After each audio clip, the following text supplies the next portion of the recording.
रुक करते हैं खबरों की ओर। हरिद्वार से बड़ी जानकारी आपको हम बताते हैं। पुलिस ने तेज किया सत्यापन का शिकंजा। बड़ी जानकारी आपको हम बता रहे हैं। एसएसपी प्रवीण सिंह डोभाल के आदेश पर एक साथ कार्रवाई। बाहरी लोगों और संदिग्ध गतिविधियों पर पुलिस की सख्त नजर। बिना सत्यापन किराएदार रखने वालों पर कार्रवाई की चेतावनी। मकान मालिक की लापरवाही को बताया सुरक्षा के लिए खतरा। घरेलू नौकर, मजदूर, किराएदार सभी का रिकॉर्ड खंगाल रही पुलिस। अपराध रोकने के लिए सत्यापन को बनाया गया सबसे बड़ा हथियार। पुलिस का साफ संदेश, बाद में पछताने से बेहतर है अभी सत्यापन। ये बड़ी जानकारी आपको हम बता रहे हैं। नेत्र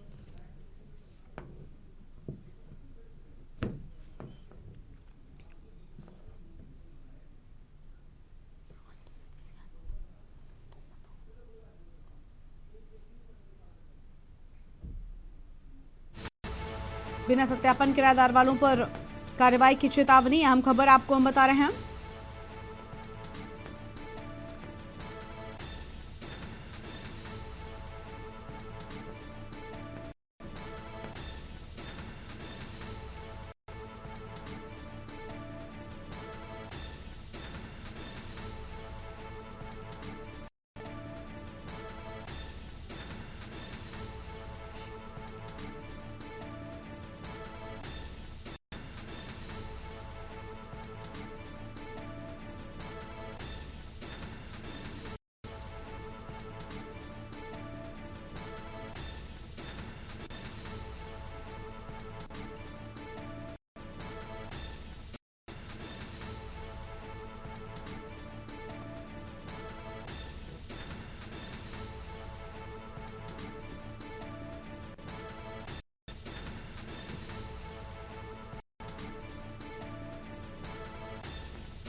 और अब सीधा असम से आपको हम तस्वीरें दिखाते हैं, जहां पर प्रधानमंत्री मोदी पहुंचे हुए हैं। क्या कुछ कह रहे हैं, सुन लेते हैं।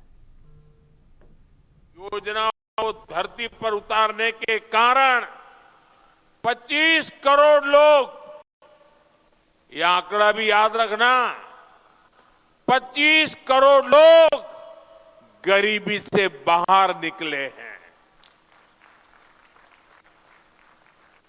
देश में एक नियो मिडिल क्लास तैयार हुआ है। ये इसलिए हुआ है क्योंकि बीते वर्षों में भारत के गरीब परिवारों के जीवन स्तर में निरंतर सुधार हुआ है। कुछ ताजे आंकड़े आए हैं जो भारत में हो रहे बदलाव के प्रतीक हैं। साथियों, और मैं मीडिया में ये सारी चीजें बहुत कम आती है, और इसलिए मैं आपसे आग्रह करता हूं, मैं जो बातें बताता हूं जरा याद रख करके औरों को बताना। साथियों, पहले गांवों के सबसे गरीब परिवारों में 10 परिवार में से एक के पास 22 बाइक तक होती नहीं थी। 10 में से एक के पास भी नहीं होती। अभी जो सर्वे आए हैं, अब गांव में रहने वाले करीब करीब आधे परिवारों के पास बाइक या कार होती है।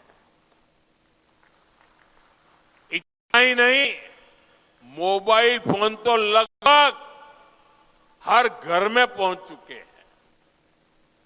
फ्रिज जैसी चीजें जो पहले लग्जरी मानी जाती थी, अब ये हमारे नियो मिडिल क्लास के घरों में भी नजर आने लगी है। आज गांवों की रसोई में भी वो जगह बना चुका है। नए आंकड़े बता रहे हैं कि स्मार्टफोन के बावजूद गांव में टीवी रखने का चलन भी बढ़ रहा है। ये बदलाव अपने आप में नहीं हुआ। ये बदलाव इसलिए हुआ है क्योंकि आज देश का गरीब सशक्त हो रहा है। दूर दराज के क्षेत्रों में रहने वाले गरीब तक भी विकास का लाभ पहुंचने लगा है। साथियों, भाजपा की डबल इंजन सरकार गरीबों, आदिवासियों, युवाओं और महिलाओं की सरकार है। इसलिए हमारी सरकार असम और नॉर्थ ईस्ट में दशकों की हिंसा खत्म करने में जुटी है। हमारी सरकार ने हमेशा असम की पहचान और असम की संस्कृति को सर्वोपरि रखा है। भाजपा सरकार असमिया गौरव के प्रतीकों को हर मंच पर हाईलाइट करती है।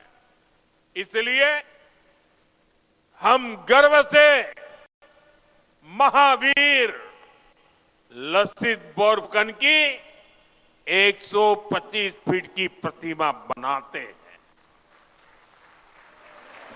हम असम के गौरव भूपेन हजारिका की जन्म शताब्दी का वर्ष मनाते हैं। हम असम की कला और शिल्प को, असम के गोरखा को दुनिया में पहचान दिलाते हैं। अभी कुछ दिन पहले ही रशिया के राष्ट्रपति श्रीमान पुतिन यहां आए थे। जब दिल्ली में आए तो मैंने बड़े गर्व के साथ उनको असम की ब्लैक टी गिफ्ट किया था।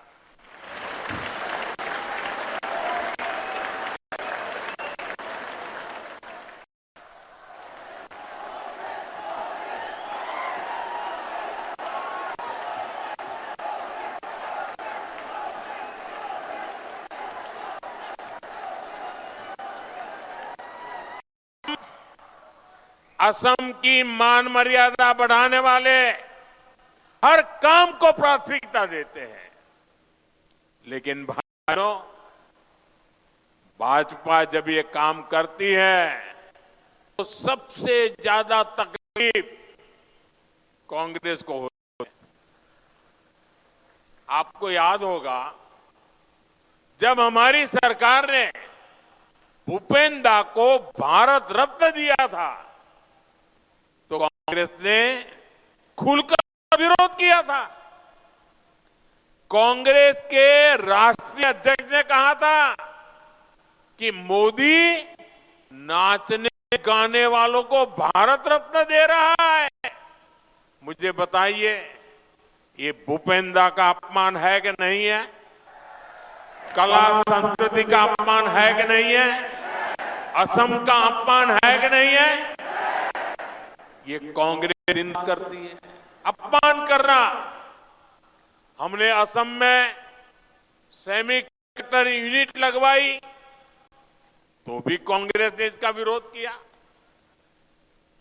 आप मत भूलिए, कांग्रेस सरकार थी जितने इतने दशकों तक टी कम्युनिटी के भाई बहनों को जमीन के अधिकार नहीं मिलने दिए।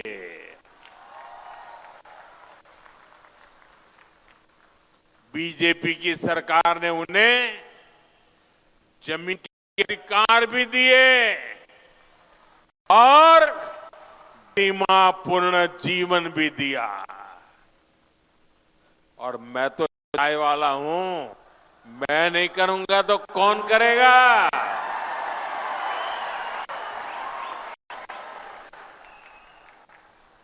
ये कांग्रेस अब भी देश विरोधी विरोधी सोच को आगे बढ़ा रही है। ये लोग असम के जंगल, जमीन पर उन बांग्लादेशी घुसपैठियों को बसाना चाहते हैं, जिनसे उनको वोट बैंक मजबूत होता है। आप बर्बाद हो जाए, उनको इनकी परवाह नहीं है, उनको अपनी वोट बैंक मजबूत करनी है। भाइयों बहनों, कांग्रेस को असम और असम के लोगों से, आप लोगों की पहचान से कोई लेना देना नहीं है। इनको केवल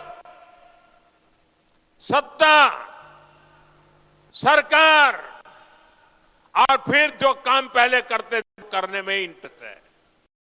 इसलिए इन्हें अवैध बांग्लादेशी घुसपैठिए ज्यादा अच्छे लगते हैं। अवैध घुसपैठियों को कांग्रेस ने ही बचाया और कांग्रेस ही उन्हें बचा रही है।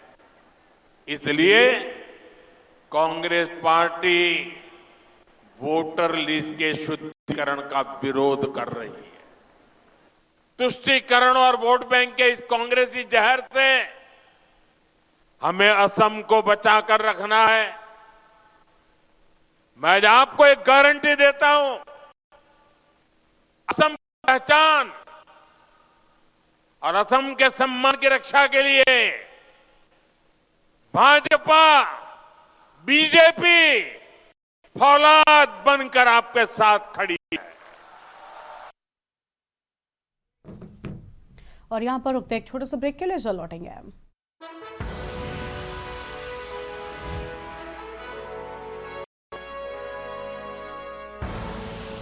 आप देख रहे हैं के न्यूज, खबरों का सारथी। केसरिया से मन जोगी हुआ रे, दिल झूमे देखो मतवारा हुआ रे। केसरिया से मन जोगी हुआ। हर पल मनाओ केसरी त्योहार। विमल, बोलो जुबान केसरी।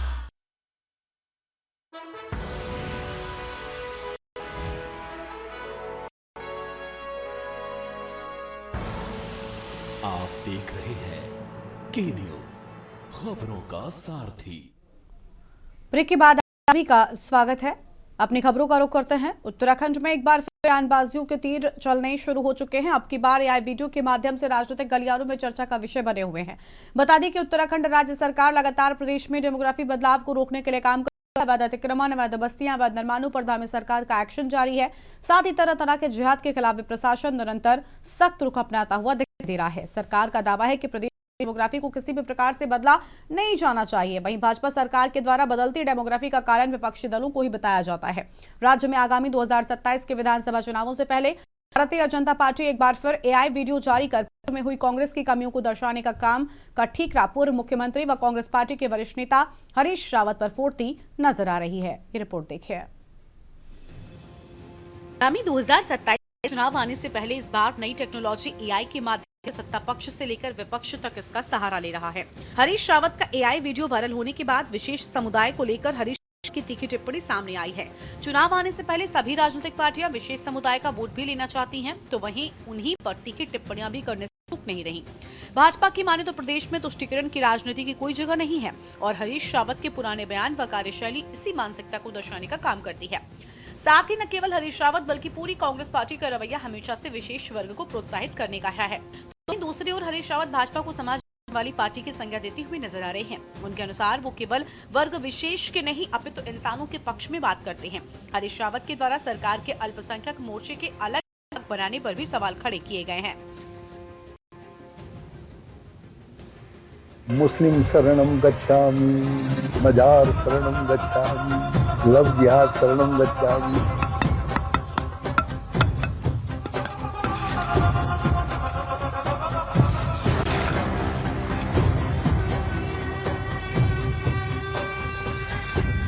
वास्तविकता के साथ जागो।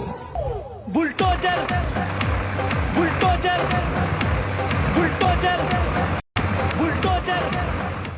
मैं इंसानों के पक्ष में हूँ और भाजपा इंसानों को बांटती है। और जिस तरीके से मुझको चित्रित करते हैं,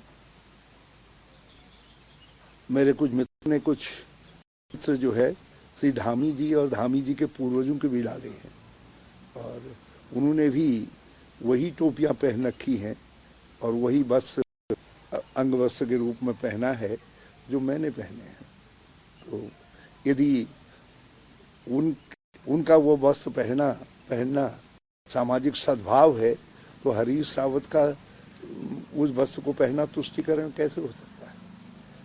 सत्यता यह है कि भाजपा तुष्टिकरण की राजनीति करती है और आज उन्होंने यदि वो तुष्टिकरण की राजनीति नहीं कर रहे हैं तो अल्पसंख्यक मोर्चा क्यों बनाया है? देखिए, कांग्रेस का हमेशा एक इस देश के प्रति एक तुष्टिकरण का जो भाव रहा है, वही कहीं न कहीं हरीश रावत जी ने भी अपने अनेक बयानों में और जब वो मुख्यमंत्री थे तब भी उन्होंने इस प्रकार के जो कार्य किए हैं, तो उसके कारण से जो वीडियो आया है तो वो वीडियो कोई ऐसा असत्य नहीं है। उनकी मानसिकता यही है कि तुष्टिकरण के नाते ही कांग्रेस आगे बढ़ना चाहती है। उत्तराखंड भाजपा ने जारी किया एआई वीडियो में हरीश रावत की आवाज भी डाली। भाजपा ने अपने सोशल मीडिया अकाउंट पर ये एआई वीडियो जारी किया है। वीडियो में हरीश रावत की आवाज एआई से तैयार की गई है। विधानसभा चुनाव में भले ही वक्त हो, लेकिन तकनीक न जाने आगामी चुनाव को किस दिशा में ले जाएगी, ये भी देखना होगा। भाजपा उत्तराखंड ने अपने फेसबुक पेज से जारी वीडियो में कहा कि सत्ता की लालच में अंधी कांग्रेस ने हमेशा सिर्फ अपनी कुर्सी देखी है, चाहे उसके लिए देवभूमि की पवित्रता को दांव पर ही क्यों न लगाना पड़े। वोट बैंक के लालच में कांग्रेस ने पहाड़ की डेमोग्राफी ही बदल कर रख दी थी। भाजपा सरकार में एक घुसपैठियों का हिसाब होगा और उन्हें बाहर का रास्ता दिखाया जाएगा। देवभूमि की संस्कृति और डेमोग्राफी से खिलवाड़ बर्दाश्त नहीं किया जाएगा, जिस पर अब सभी राजनीतिक दलों की प्रक्रिया जारी है। बात फिर वहीं मैं लेके आ रहा हूं, भारतीय जनता पार्टी परेशान है, किसान बेहाल है। 2 भर्ती घोटाले 22 और 25 में हो गए। महिलाओं के ऊपर अपराध बढ़े, से शुरुआत संतरेसा तक और उसके बाद उधम सिंह नगर, फिर चंपावत और सल्ट तक।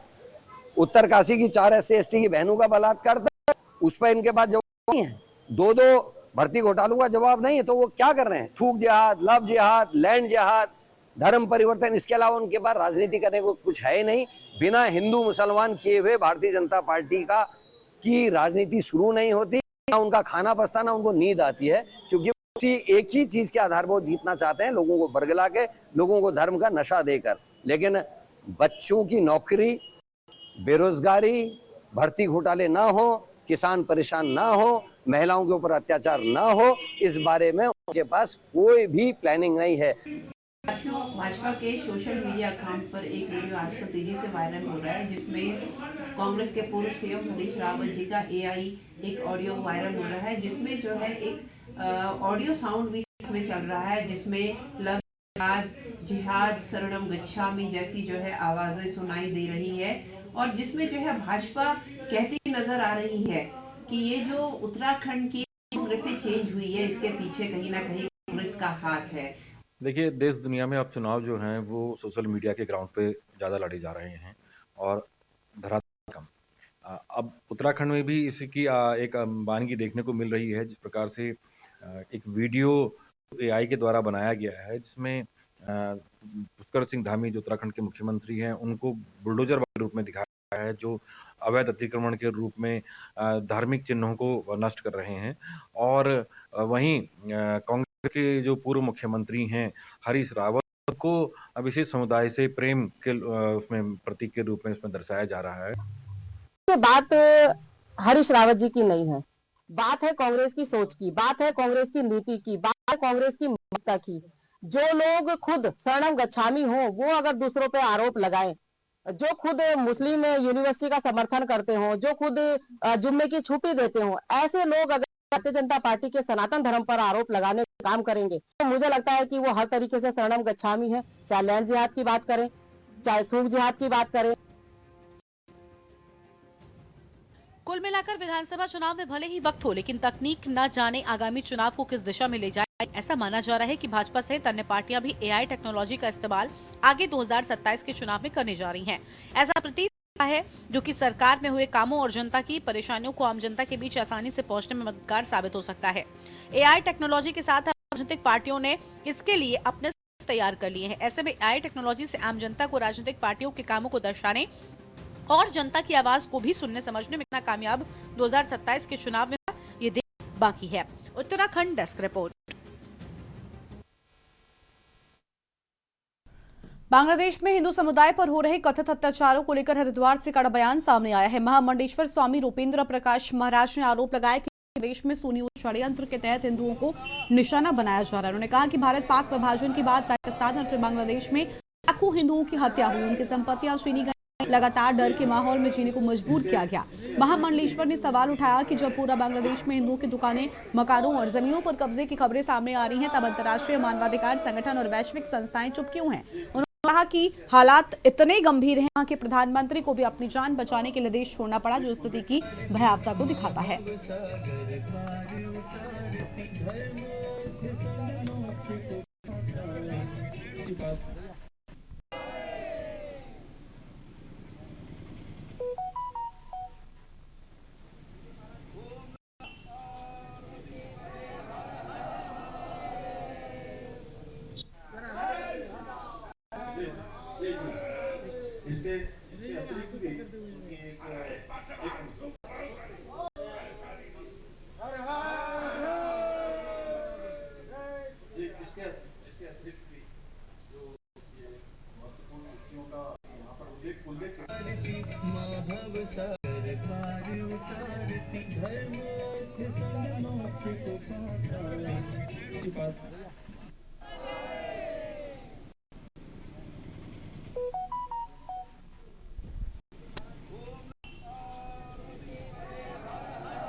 इस बुलेटिन में इतना ही। तमाम बड़ी खबरों के लिए आप देखते रहिए न्यूज इंडिया। नमस्कार।